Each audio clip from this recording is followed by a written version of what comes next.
আচ্ছা ঠিক আছে, দেখো আমাকে। এই না না না না না না না না না, আপনি আমার সামনে আয়েন না, পরে কিন্তু আমি ভয় অজ্ঞান হয়ে যাবো। অজ্ঞান হয়ে গেলে যাবে, আমি তোমার কাছে আসবই। তুষ্টি আমার বাঁচা।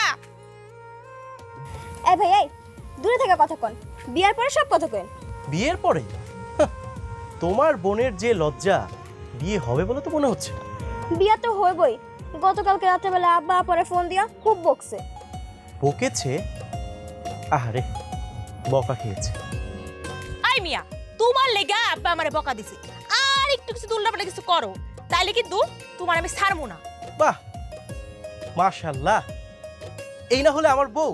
তোমাকে দেখতে কিন্তু ভীষণ মিষ্টি লাগছে, আর তাছাড়া একেবারে আপনি থেকে তুমিতে চলে আসলে।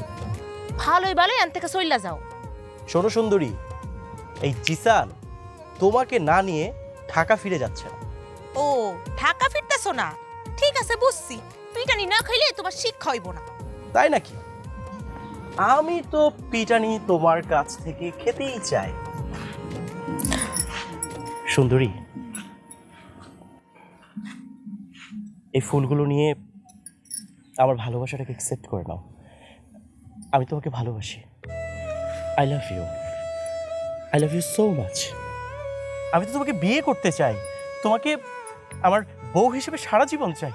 প্লিজ তুমি না করো না, প্লিজ আমার কথাটা একটু বোঝার চেষ্টা করো শায়লা।